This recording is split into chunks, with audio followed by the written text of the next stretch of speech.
Bem, pessoal, o primeiro ponto que nós queremos comentar é sobre o setor de logística e as novidades que aconteceram no final de dezembro, que foi sancionada uma lei, a Lei 188 de 2021, já está no dia 31 de dezembro, ela altera a lei complementar número 123 de 2006, para criar a figura do MEI caminhoneiro. Então, o dispositivo é exatamente isso. Eu pediria aos colegas que desligassem o microfone, que eu estou... Não, deixa eu falar para você. Do seu João da Silva, eu liguei 3 vezes, não consegui falar com ele. Poderia desligar o microfone? Pois bem, então, o que é o MEI? Todos nós já sabemos. O MEI foi a criação de uma figura, uma sociedade individual, é o empresário de pequeno porte, principalmente aquele pessoal que vende pipoca, trabalha com calçada, etc., uma forma de formalizarem-se. E o limite deles é R$ 81.000 por ano, que foi aumentado, e algumas figuras não poderiam estar na figura como MEI. A exemplo do representante comercial, ainda não pode ser microempreendedor individual. A mudança que aconteceu no final do ano passado criou a figura do caminhoneiro MEI. Até então, você poderia ter o caminhoneiro MEI, ou então aqueles micro, que tinha uma Kombi ou uma caminhonete pequena para fazer entrega intramunicipal, fazer transporte intramunicipal, ou seja, dentro do mesmo município, ou quando muito, na região metropolitana. Agora, com essa mudança, tiraram essa desvinculação e foi criada essa figura. Ele passa a ter CNPJ, o transportador autônomo passa a ter CNPJ, ele pode emitir nota fiscal e tem um limite bem maior. Então, a Lei Complementar 188 diz o seguinte: para acesso ao MEI, as outras categorias que não for de transportador deve ter faturamento de até 81 mil, conforme eu já falei. Para o transportador autônomo de carga, o limite da receita bruta passa para 251.600 ao ano. 251.600 ao ano. Se a atividade for, digamos, você começar a atividade no meio do ano, então o valor médio mensal é de 20.966,87. O TAC-MEI ele pode ser contratado como agregado ou como independente. Qual é o agregado? É aquele que faz um contrato que tem uma certa exclusividade com o contratante, fica a seu serviço, trabalhando ou por diária, ou por entrega, ou por peso, dependendo do contrato. E o independente é aquele que vem, pega uma carga, vai, faz a entrega, vai embora, desaparece e vai voltar depois de um certo tempo. E a lei que regulamenta, a Lei 11.442 de 2007, que já regulamenta o transportador agregado e o transportador independente, que é o TAC agregado e o TAC independente, já tem reconhecimento até do Supremo Tribunal Federal que essa relação não traz vínculo de emprego. Então, é uma contratação segura. Só lembrando que o frete ainda hoje tem essa regulamentação da questão do CIOT. Para pagamento ao MEI e ao transportador autônomo não MEI, ou seja, que é através do CPF, ele tem que pagar esse frete através do sistema CIOT, ou seja, o depósito numa conta do beneficiário, cumprindo com todas as obrigações tributárias decorrentes. A tributação do MEI. O MEI, de qualquer outra categoria que não seja o transportador, ele contribui para a Previdência Social com 5% do salário mínimo por mês. Se for prestador de serviço, mais R$ 5 de ISS, e se for sujeito ao ICMS, ou seja, numa prestação intermunicipal, ele paga R$ 1. Então, é 5% do salário mínimo mais R$ 1, ou R$ 5 se for de ISS na prestação intramunicipal. Para o MEI transportador, o TAC-MEI, a Previdência pula, vai um valor bem mais alto, é 12% sobre o salário mínimo. que ainda é muito pequeno, porque não tem como base o valor que é pago como frete. É 12%. Então, para as diversas categorias, 5% do salário mínimo, para o TAC MEI, 12% do salário mínimo e mais os R$ 5 fixos de ISS ou R$ 1 fixo de ICMS. A questão maior, e era a dúvida que existia, é sobre a tributação do tomador de serviço. Porque a Lei 8.212 dizia que havia a tributação porque o pagamento do frete é base de cálculo para a contribuição do tomador de serviço para a Previdência Social, a base de 20% de 20% do frete bruto pago.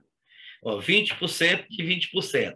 O que é isso? Porque 20% do frete bruto é o que eles consideravam, consideram, melhor dizendo, como sendo o valor da mão de obra embutido no preço do frete. Os outros 80% é o aluguel do veículo, é o combustível, o pneu e outras despesas mais com o próprio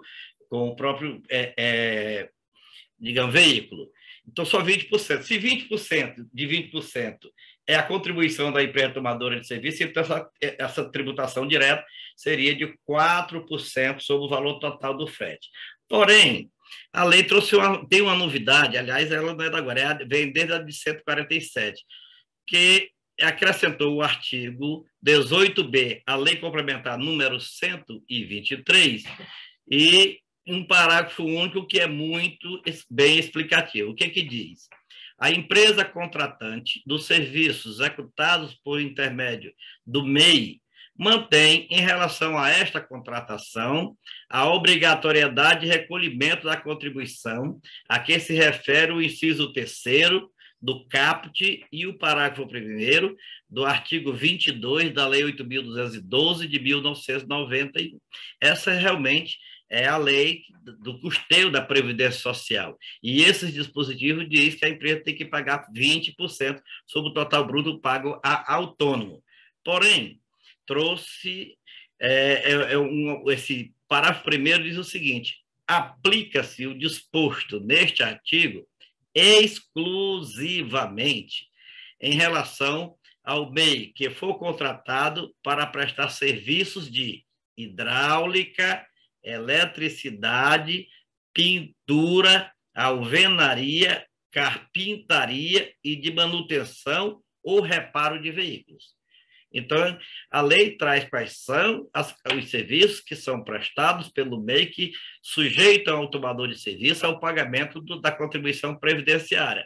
O transporte não está nesse rol, por conseguinte, ele não será devido. Então, a empresa que contratar o MEI, o TAC, MEI, TAC significa Transportador Autônomo de Carga, MEI não tem obrigação tributária nenhuma, e nem tampouco poderá reter qualquer tributo do MEI, porque ele vai pagar em contribuição fixa mensal.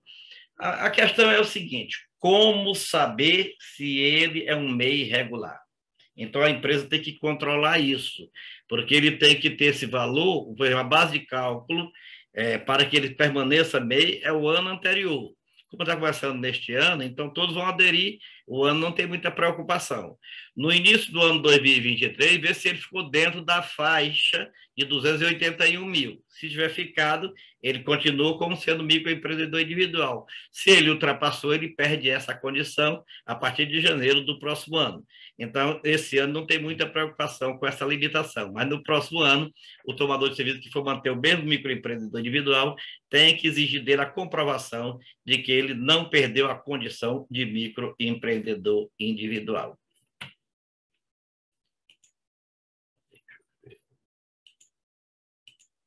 Vocês querem fazer alguma colocação sobre esse assunto?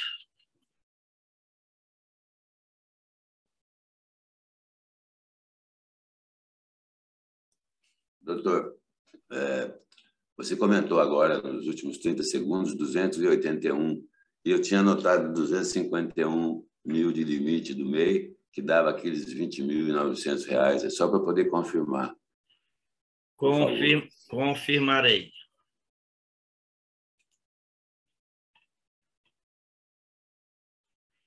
251.600. Ok. Eu botei 30 por minha conta. É 251.600. Pronto, isso aí melhora bastante para o setor de logística, porque antes você tinha essa preocupação de pegar aquele carrinho pequenininho, ficar ali só dentro da cidade, não podia sair. Agora, com essa abertura, você vai poder trabalhar o seu setor de logística com um custo bem menor. Agora, a de ouvir que a Previdência Social está perdendo aí, em todo o frete pago para esse pessoal, está perdendo 4% de arrecadação. Né? Porque é 4% que é o 20% de 20%, como eu falei na exposição. Então, ele está perdendo 4%, é um valor realmente bem elevado, porque esse pessoal que fatura esse valor, e olha, 251 mil por ano, não são todos os carreteiros que faturam, né? Então, vai ficar uma parcela bem grande que o tomador de serviço não vai pagar o INSS. Mais alguma colocação? Doutor, o senhor passou, qual que é a vigência que já está valendo esses valores? 2022. Assim que começar o ano 2022, está valendo. A partir de janeiro. Exato. Já começou, dia 1º de janeiro. Está valendo. Dia 1º de janeiro já começou. Essa lei é do dia 31 de dezembro, mas como ela não cria tributo e nem altera tributo, ela beneficia, ela pode entrar em vigor sem a noventena e sem a anterioridade. Tá bom. Obrigado. Mais alguma colocação? Acho que o segundo item é o das transferências, não é isso? A questão das transferências, pessoal, não andou muita coisa, não. Ainda continua no Supremo Tribunal Federal o embargo declaratório para ser julgado. Também o julgamento vai começar agora a partir do mês de fevereiro. A pauta ainda não está colocada em pauta isso aí. Então, nós estamos na mesma situação que estávamos no dia 31 de dezembro de 2000 e... Lá vai eu chutando a câmera de novo. 2021. E em relação ao DIFAL, nós temos já 6 estados que a Justiça Federal deu liminar favorável ao contribuinte. E nós temos 2 ações diretas de inconstitucionalidade, ADI, que é a 7070 e a 7066. Uma é da ABIMAC, que nós já comentamos no programa passado. Ela pede a declaração de inconstitucionalidade da previsão para a cobrança no dia 1º de abril, querendo que o contribuinte só passe a pagar o DIFAL a partir do dia 1º de janeiro de 2023. E temos a 7070, que é do estado de Alagoas. A 7070 do estado de Alagoas, ele pede exatamente o contrário, que não tenha nem a noventena, uma vez que não há criação de tributo e nem aumento de tributo. É um tributo velho que já existia desde a existência do próprio ICMS, desde a Lei Candir. Então, o que foi definido em 2015, que entrou em vigor até 2019, foi a distribuição entre as unidades federadas, que não tem nada a ver com o contribuinte. Então, é para quem se destina essa arrecadação. Por conseguinte, não tinha nenhuma previsão nesse sentido. Então, as duas estão com o mesmo relator, o ministro Alexandre de Moraes. Qual é o pensamento do ministro Alexandre de Moraes? O pensamento dele, a posição dele, ele já expôs no julgamento da ação que derrubou o convênio CONFAZ, né, que diz que era necessária a instituição de uma lei complementar para que passasse a ser cobrado esse tributo. Só que no voto dele, ele diz que essa lei complementar não necessitaria de nenhum dos institutos, nem da anterioridade por 90 dias e nem da anterioridade anual, porque realmente não haveria criação de novos contribuintes, não haveria nova base de cálculo, não haveria criação de novo tributo, nem majoração do tributo. Então, o voto dele lá foi desse sentido. O que vai entender? Que ele vai votar favorável à ação de Alagoas e contrária à ação da ABMAC, ou seja, pela possibilidade de exigência do DIFAL a partir de 1º de janeiro de 2022. Quando muito, por uma questão de segurança jurídica, ele pode aplicar o dispositivo que está na lei, que está prevendo a vigência, a exigência, melhor dizendo, a partir do dia 1º de abril de 2022. Então, é essa a colocação dos 3 temas que nós temos e abrimos para o debate.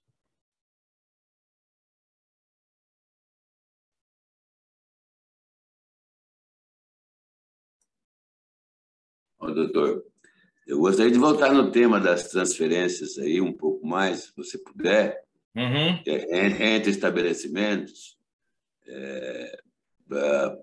Eu realmente não sei como é que ficou essa coisa. Pode ser só ignorância minha, mas se você puder falar um pouquinho mais de pé que ficou essa coisa das transferências para o mesmo CNPJ, base do CNPJ, mesmo que interestaduais, fiquei boiando nisso aí, porque não sou usuário dessa operação, então eu não sei. Nas transferências internas, ou seja, dentro do mesmo estado, não tem muito problema, né? Porque fica dentro do próprio estado. Agora, nas transferências interestaduais, o Supremo decidiu que em nenhum dos casos existe o fato gerador do ICMS, porque não há transferência de propriedade. Enquanto os estados estabelecem o regime por estabelecimento, ou seja, cada estabelecimento tem plena autonomia do que diz respeito ao ICMS, o Supremo Tribunal Federal entendeu que não, o proprietário é um só, é o CNPJ. Então, não é vamos dizer assim, a inscrição estadual, é a inscrição federal, é o CNPJ. A razão porque, se está no mesmo CNPJ, independente do que tiver depois da barra do controle, permanece na propriedade do mesmo titular. Razão porque, não havendo transferência de propriedade da mercadoria, não há o fato gerador do ICMS. Essa é a decisão do Supremo Tribunal Federal. O que é preciso fazer? O que é preciso e só está no Supremo agora a modulação, a partir de quando isso vai ser aplicado. Porque até agora não está modulado. Só tem isso lá em discussão, a modulação. Agora, no que diz respeito ao estabelecimento, a regulamentação dessa tributação ou não, ou da manutenção do crédito, é preciso o Congresso Nacional aprovar uma lei. Nós temos um projeto de lei tramitando na Câmara Federal, está parado. Nós temos um outro projeto de lei tramitando no Senado Federal, também está parado. Os dois buscam regulamentar essa matéria desde muito tempo, desde que o Superior Tribunal de Justiça definiu essa matéria há mais de 5 anos, mas não andou. Nós temos aqui também, para tramitar, uma proposta que está sendo feita, que foi elaborada pelo doutor Fernando, com a nossa colaboração, que está sendo encaminhada para que um deputado possa levar avante. Existe esse material já pronto também, que por sugestão nossa, dentro deste fórum, deve dar origem a um projeto novo. Por quê? Porque o projeto do Senado Federal ele é prejudicial e muito mal redigido e não traz a questão da transferência do crédito fiscal. Então, e hoje a situação em que está, o estabelecimento remetente perderia o crédito fiscal e o estabelecimento destinatário pagaria a carga cheia porque não teria crédito fiscal. Situação de hoje. Aí o do Supremo, do Senado Federal regulamenta tudo isso aqui, aí tem a emenda lá, um dispositivo que diz que manteria o crédito fiscal na origem, mas não tem como transferir para o destino. E o que nós estamos propondo é que haja transferência para o destino, por exemplo, vamos pensar aqui um caso concreto. Eu tenho um estabelecimento em São Paulo e tenho outro estabelecimento em Fortaleza. Aí o estabelecimento de São Paulo transfere a mercadoria para o estabelecimento de Fortaleza. Na situação em que está, eu não sei a partir de quando, porque não está ainda decidido em definitivo pelo Supremo, o estabelecimento de São Paulo, ao transferir para o estabelecimento de Fortaleza, perde para o fisco de São Paulo o direito ao crédito, estorna o crédito da aquisição e remete a mercadoria para Fortaleza. Fortaleza, quando vender para o consumidor, aí ele vai pagar a carga cheia, porque não tem crédito a ser aproveitado, porque não foi transferido o crédito. Então, a nossa proposta é que esse crédito seja transferido. E as outras duas propostas não transferem hora nenhuma. Então, quando muito, já ficaria o crédito na origem do Estado de São Paulo para aproveitar no pagamento de outras, mercadoria, o pedido de devolução, dentro daqueles três caminhos que nós conhecemos muito bem, aquele caminho da aposentadoria do neto. A gente vai homologar, vai pedir, quando o dinheiro vem, o neto já está dono da empresa, ou a empresa já quebrou. Né? Então é nesse sentido. A aposentadoria para o bisneto ou para o neto. Então, a proposta que foi elaborada, que nós estamos encaminhando, ela soluciona isso aí. E conforme o próprio estudo do doutor Fernando, que está nos vendo aí e ouvindo, já tem precedente no outro segmento econômico da transferência desses créditos em situações idênticas, não é, doutor Fernando? É isso mesmo, doutor Damasceno. Em relação aos produtos agropecuários, né, já tem essa possibilidade de aproveitamento de crédito, né? Em relação aos demais produtos, na forma da legislação estadual, né? Isso. E a gente está propondo, porque hoje, pela Constituição Federal, né, no caso de isenção não incidência, a regra é estorno de crédito. A manutenção de crédito é um benefício fiscal, que no caso nós não temos, né? E como o professor bem explicou, né? Então tem esse problema muito sério, né? Porque a não incidência já há muito tempo já é posição, né, consolidada no judiciário, desde a época do antigo ICM, né? Mas como é que fica? Daí vai ser incidência, né, nas interestaduais e estorna o crédito no estabelecimento remetente, no estabelecimento de destino, né, havendo tributação, vai pagar inteiro sem crédito, né? Esse ponto aí que não está bem resolvido, né? E acho que a nossa proposta, modéstia à parte, soluciona essa questão. Não tem a menor dúvida. Vem ao encontro do que nós pensamos, por isso nós estamos adotando, Sandoval. Inclusive, essa proposta ela vai ser assinada por 3 entidades já de início. Vai sair pelo Sindicato do Paraná, pela ADAS e pela ACAD Ceará. Então, nós já estamos encaminhando isso aí, nós vamos encaminhar para o Juliano, né? Mas, de qualquer forma, isso não se deve mais submeter à aprovação das demais filiadas, uma vez que isso é matéria que a ABAD já defende.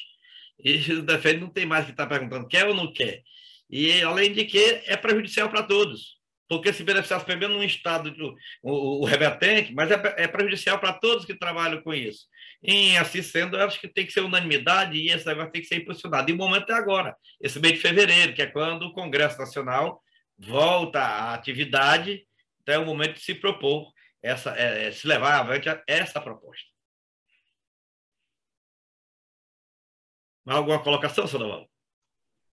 Eu queria saber o que o pessoal está fazendo, porque a operação continua. Desde o dia 1º de janeiro, as empresas que estabelecidas aqui mandam mercadoria para suas filiais, compram mercadoria de outro estado, mandam para outro terceiro estado, como transferência, né? Então, fica um balaio de gato e uma inconsistência, vamos chamar, uma insegurança jurídica muito forte com relação a isso. E eu não sei o que os grandes players, né? Eu estou falando de Amazon, estou falando do Grupo Carrefour e Pão de Açúcar, e essas companhias que têm filiais para o Brasil inteiro. Então, deve ser um pandemônio esse negócio. Eu não tenho a menor ideia como é que eles estão lidando com isso. No aguardo de que a regulamentação aconteça, né? Nós vamos ficar aqui torcendo e trabalhando para ver se acontece. O ponto inicial da perda do direito, do destaque, ainda não está estabelecido, porque está faltando o Supremo decidir. Ele não decidiu a partir de quando ou coisa parecida. Então, está um pouco diferente. No DIFAL, ele estabeleceu data, 31 de dezembro de 2021. Pronto. A partir de então, não poderia mais. mas esse outro aí ainda não está definido a data em que isso vigorará. Se vai ser no dia do julgamento, ou se vai ser no dia do julgamento final. Então, a gente não sabe ainda porque está os embargos declaratórios ainda estão para ser julgados. Então, está dessa forma aí. Mas eu acho que ninguém pode esperar, não. É como nós fizemos em relação aos incentivos fiscais. Ninguém ficou esperando que terminasse o ano 2022. Nós começamos a trabalhar em 2019, 2020 e já estamos protegidos. Então, eu acho que é hora de nós realmente acionarmos e irmos avante nesse sentido. O Damasceno, diga, José. Essa proposta sendo encampada aí pelo doutor Fernando, pelo Paraná, como base, ela ia ser minutada com as demais filiadas para a gente ter conhecimento. Você chegou a permanecer com a mesma ideia ou não? Sim, nós estamos disponibilizando hoje para todos, mas é porque estava isso para ser encaminhado via Juliano.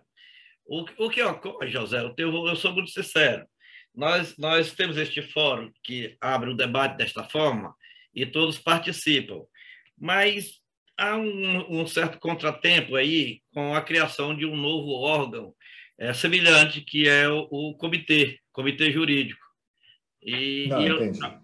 Então, há um certo conflito de matérias. A minha preocupação não era nem nesse sentido, mais pelo seguinte, nós aqui temos uma preocupação muito grande com o primeiro tema que nós estamos falando aí, que desde a origem lá pelo Rio Grande do Norte, né, pela decisão em cima da questão do Rio Grande do Norte, a gente já se mostrou apreensivo com essa questão. A gente sabe que todos nós ficamos na expectativa dos estados também se pronunciarem, né, Damasceno, porque eles são os principais entes envolvidos nessa questão. E não havendo isso, a gente ficou de avaliar qual que seria a melhor situação para a gente poder dar sequência. Então, dentro disso que você está falando, se não me engano, a ABAD entrou com a amicus curiae, né, que foi pontual para ter ingresso. Depois, se não me engano, teve os embargos ali de declaração, não sei se foi feito por algum agente que já estava no processo, eu não sei se foi exatamente isso. E aí, agora, a gente tinha expectativa Eu posso lhe explicar, movimento... Eu posso lhe tirar essa dúvida. Quem embargou foi o próprio Estado do Rio Grande do Norte. Então, quem embargou foi o autor da ação. E os amicus curiae entraram na fase de embargo, que é meio que nada. Porque não tem audiência, não tem sustentação oral, não tem... Então, ou seja, é só para mostrar mais interesse. Mas, para você ter ideia, o embargo declaratório pode ser decidido até pelo próprio relator, sem olhar nada dos outros. Certo? Independentemente.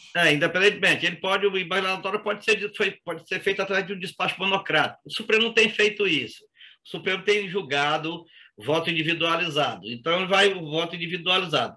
Mas o embargo declaratório não muda mérito. A questão é só de modulação. A partir de quando? Tá? É nesse sentido. Então, ou seja, está decidido que não haverá a transferência, não haverá o crédito. Ok, está decidido isso. O que precisa saber é a partir de quando. Então, nós temos que correr para o Congresso regulamentar isso. Bom, aí eu digo mais, as propostas que estão no Senado e a proposta que está lá na Câmara Federal, ela vem inserir no bojo da Lei Complementar número 87, a famosa Lei Candir, dispositivo semelhante ao que está sendo julgado inconstitucional. Ou seja, não resolve nada. Vai malhar em ferro frio, não resolve nada. Pois e isso foi até um ponto que no passado a gente discutiu, que a expectativa é que essa regulamentação também resolvesse. Aí, se não me engano, foi o próprio doutor Fernando quem levantou essa questão junto com você, né? E falou assim, olha, mas eu acho que tem algum pulo de gato aí que não vai resolver, né? E é o que nós aqui, Damasceno, para ser muito, muito direto, né? Para não tomar muito tempo do pessoal, nós temos interesse em encorpar o assunto. Então nós poderíamos perguntar aqui. Para a gente, eu vou fazer a avaliação Certo. E vou muito direto.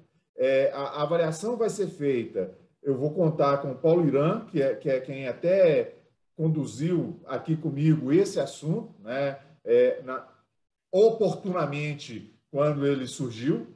Então, sim, para ver como que a gente pode também ou levar alguma contribuição ou registrar junto com vocês embaixo.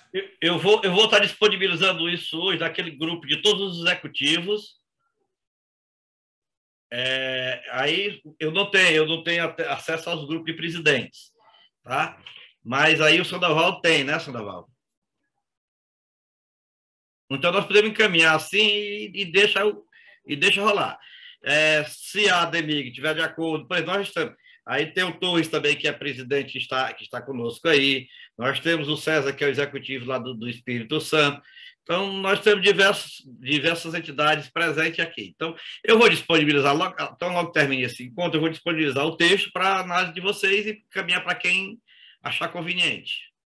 Perfeito. Doutor Damasceno? Se a gente tiver acesso, né, Marcelo, Fagundes, assim, no caso do Sandoval já está com Fagundes, mas a gente faz chegar no presidente. Eu estou em fase de transição aqui também, o Paulo já deixou de ser presidente, ainda está acompanhando, quem assumiu foi o Kelvin, do Martins, mas, assim, para a gente é Minas Gerais, é a Ademig, então estamos indo no bolo. Pois não, doutor Fernando? Você que tem assim, muita proximidade com a secretária da Fazenda do Ceará, né? Eu tenho a impressão que essa sugestão nossa, o próprio Concefaz, né, poderá, digamos assim, aderir, né? Com certeza. Né, nós temos certeza que é melhor do que os textos que estão tramitando no Senado e na Câmara, né? Eu estou, inclusive, com a reunião marcada com ela amanhã, doutor Fernando. Eu tenho até uma reunião com ela marcada amanhã e vou levar o assunto para conversar com ela. Bom, eu acho que é isso. Quando terminar aqui, eu encaminho para todos vocês, no grupo que eu encaminho o convite do fórum, e vocês deem a destinação que acharem melhor, ok?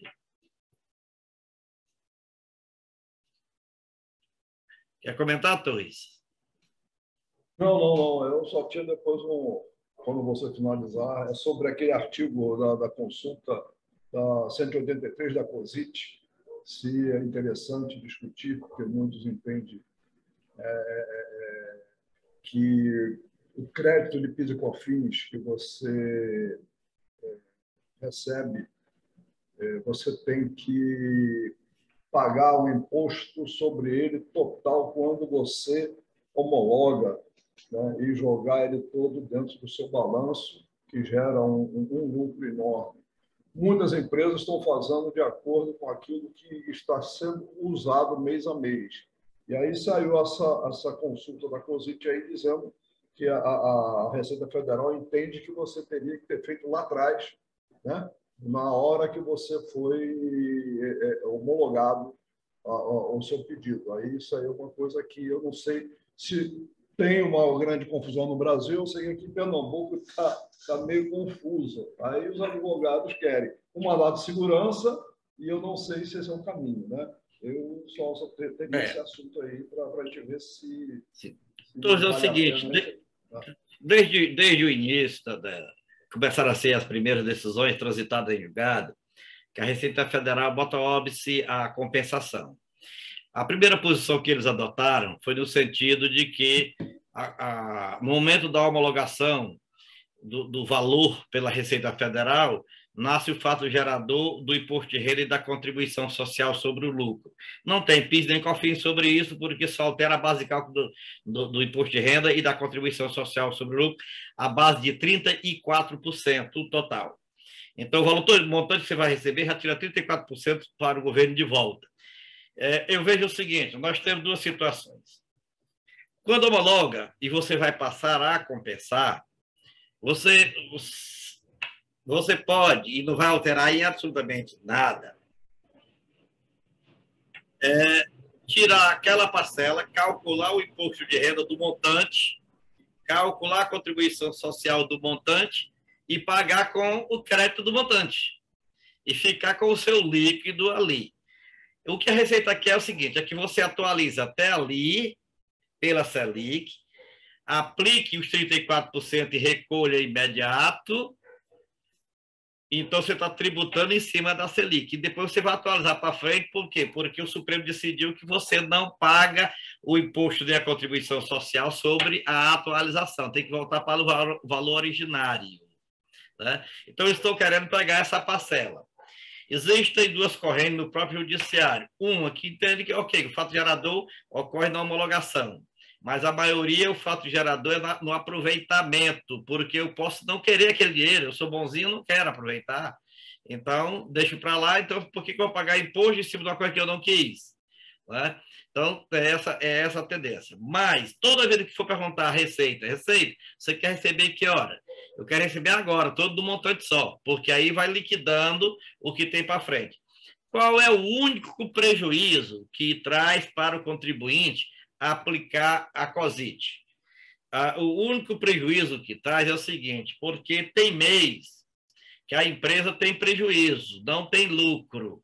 E em não ter lucro, não vai pagar contribuição social sobre o lucro e nem imposto de renda. Aí você pode lançar aquele valor e reduz a carga tributária final. Você pode lançar o valor da recuperação dentro da contabilidade para poder zerar o lucro e zerar o prejuízo. Aí, zerando o prejuízo, você não paga imposto também daquele montante que você usou para zerar o prejuízo, porque você aproveitou o crédito que você tinha e lançou lá. Isso é uma questão contábil. Né? Então, nessas situações, a empresa sai perdendo se pagar tudo antecipado, porque deixou lá na frente, por exemplo, lá na frente ela não vai pagar porque teve prejuízo, mas já pagou lá atrás. É nesse sentido que o planejamento tributário nos leva a orientar para que seja utilizado, seja paga a contribuição social sobre o lucro e o imposto de renda no trimestre do aproveitamento, porque isso é trimestral. Também se a empresa é tributada pelo lucro real mensal, não tem direito a compensar. Não pode compensar.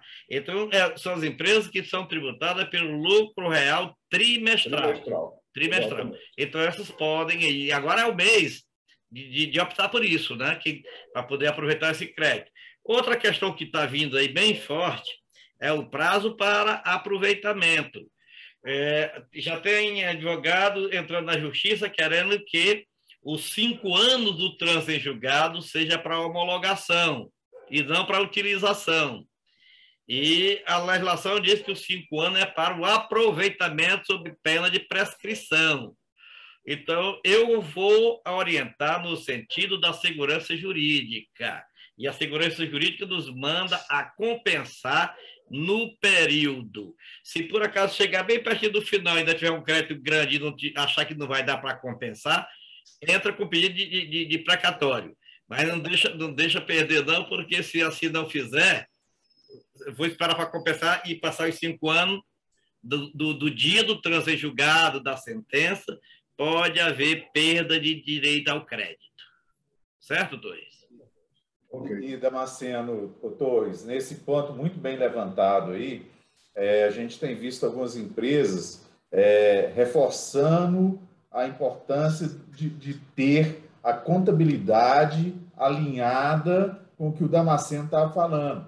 Porque às vezes você tem um valor homologado, mas não vai compensá-lo. Aí a contabilidade pega um montante e registra como receita. Abriu oportunidade para a Receita Federal ir lá e querer o quinhão dela de uma vez.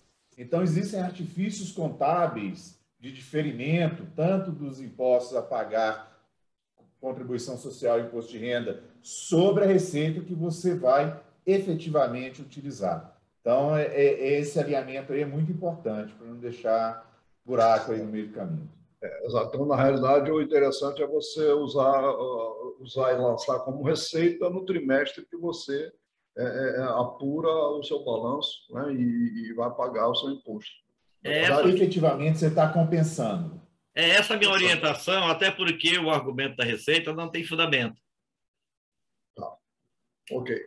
Porque aqui está a guerra assim, vamos entrar com mandato de segurança, né? O mandato de segurança tudo bem, se juridicamente favorece, né, que a gente tem o mandato de segurança sobre o PIS e COFINS aí no ICMS de 2012. Então, muita gente os associados se aproveitaram desde 2007.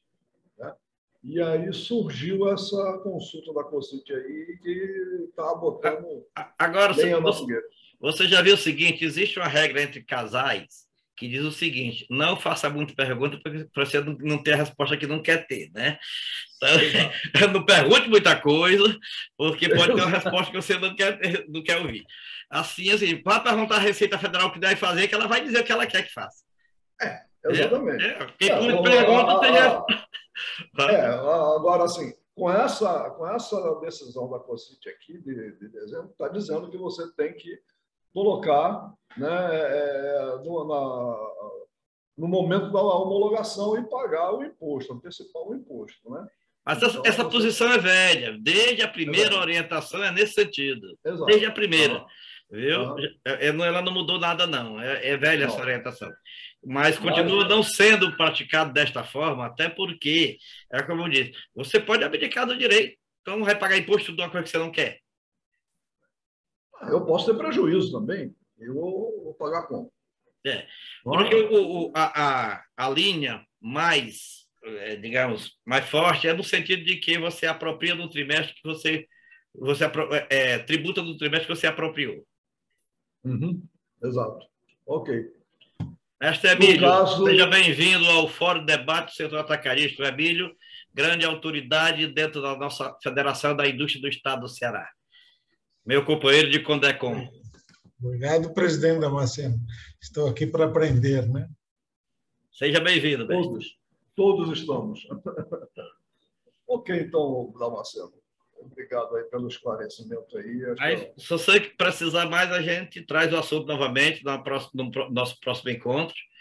Vamos passar essa segunda, na outra segunda nós estaremos novamente. Só tem um pouquinho para pegar aqui o calendário. Se o grupo aí achar interessante trazer a discussão sobre essa consulta da COCIT aí, seria interessante para todos, porque muita gente está na dúvida. Existiu levantar a dúvida. Eu vou pegar as decisões que tiver sobre o assunto e nós vamos comentar mais amiudamente no dia 21. 21, ok. Isso, no dia 21. Tá bom. Eu quero fazer o seguinte, no dia 21 nós temos o Luiz Dias da presidência da mesa, tá certo, Luiz? Microfone desligado. Vamos lá, seu Damasceno. No dia 21 você preside a mesa? Dia 21? Sim. Dá um jeito aí, né, Marcelo, né, seu Fernando? Perfeitamente. Não tem problema. Muito bem. Então, vocês já estão sabendo, dia 21, o Luiz Dias, o novo presidente do Cinca Paraná, vai presidir a mesa de nossos trabalhos. E eu passo a palavra ao nosso presidente de hoje, Sandoval de Araújo, para o encerramento do nosso encontro. Pessoal, muito obrigado por tudo, obrigado pela presença. Estou vendo várias pessoas novas chegando aí. Eu vi a presença do Cingaro, de Rondônia, que ele tem estado aí, mas não tem manifestado. Sejam bem-vindos sempre. Um abraço aí para o pessoal. Vamos dizer, a coisa mais oeste que nós temos hoje aí é Rondônia, né? Como participante aí do fórum. Muito obrigado a todos. Damasceno, obrigado. Damasceno, juro por Deus, eu vou falar na frente de todo mundo sem vergonha mesmo de falar. Ser advogado tributarista ou contador deve ser uma pedrada, né? Porque, meu Deus do céu, que tem de coisinha que sai e te deixa numa situação e tem que correr atrás e não pode deixar acontecer. Vocês estão de parabéns, todos vocês, o doutor Fernando, o pessoal que lida com isso. Meu Deus do céu. Ainda tem gente que não quer pagar os honorários, seu Dalval. Acha caro. É muito complicado. Eu falo, meu Deus, eu já tinha explodido, né? Porque tá louco, é muita coisa. Parabéns para quem lida com isso e lida bem, vocês dois, mais pessoas aí que lidam bem também. Eu não lido, eu sou meio burrão e já sou velho para aprender. Mas, enfim, foi uma reunião muito boa, muito bom. Agradeço a presença de todos. Dia 21 nós já temos até a data e o assunto um dos assuntos que serão tratados, né? Muito obrigado, uma bela semana para vocês, a semana que vem também. Fiquem com Deus e vamos em frente. Obrigado aí, um abraço a todos. Lembrando que esse encontro, a partir de amanhã, estará disponível no YouTube. Ok. Um abraço, boa semana para todos. Obrigado, um abraço. Boa semana pra Prazer em estar com vocês. Boa tarde. Abraço, boa semana a todos.